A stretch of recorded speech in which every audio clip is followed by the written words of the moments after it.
This is my father, this is my mother, this is my brother Adolphe, this is my brother Henri, this is my sister Sabine, this is me. 89-year-old Holocaust survivor Rachel Goldman Miller is one of the few who fled to freedom carrying priceless possessions. Photos of loved ones, most of whom she would never see again. They're always in your heart, but the facial disappear. So this way, I can still look at them and see them. And you can share them with the world. And I can share them with the world. This is the Jewish quarter prior to the war. Miller shares her story with visitors to the St. Louis Kaplan Feldman Holocaust Museum. Because I'm history.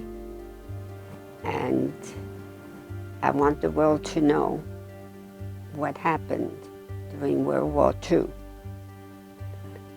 and about the inhumanity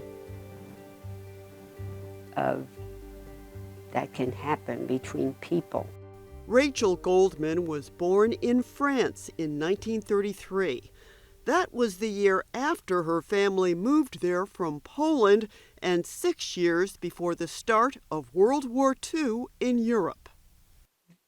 This was the beginning of doom. She's referring to June 23, 1940, the day Adolf Hitler toured notable sites in Paris. The French capital city was under German occupation at the time. The following year, Miller's father, Nathan Goldman, was taken to a labor camp by the Nazis. He later died in captivity hours after being injected with an unknown substance. Miller believes her father and one of her uncles were among the first victims of so-called medical experiments by the Third Reich. I don't have to tell you, our house was very, very quiet, very sad. School was coming to an end, and I was so happy. My mother said to me, Rachel, I'm going to send you to the country, and Sabine is going with you, my idol. Her idol and her older sister. What Miller didn't realize was that she and Sabine were being sent away to keep them safe. Rachel left first, and Sabine was to follow in a few weeks, but the latter never happened.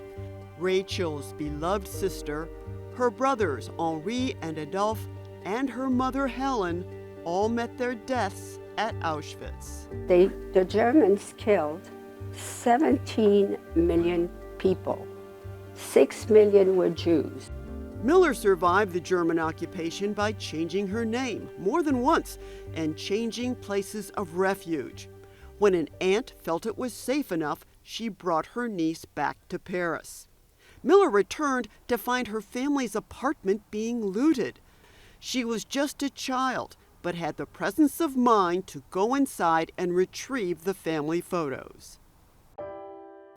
In the years since starting a new life in the U.S., Miller has shared her precious images with her descendants. She's also shared them with the St. Louis Kaplan Feldman Holocaust Museum. You know, Rachel's is a really powerful story. It's a story of hiding. It's a story of loss. Helen Turner is the Holocaust Museum's Director of Education. The institution was established to promote understanding and to stand up to bigotry. I mean, we've seen an unbelievable rise in anti-Semitism in the past couple of months. And I think for me, it's just such a reminder that the museum is needed now more than ever.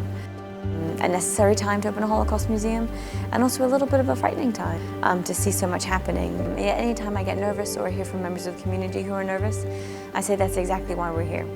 We're here to spread this message. We're here to empower people to stand up and speak out, and we simply will not be silent. And neither will Rachel Miller.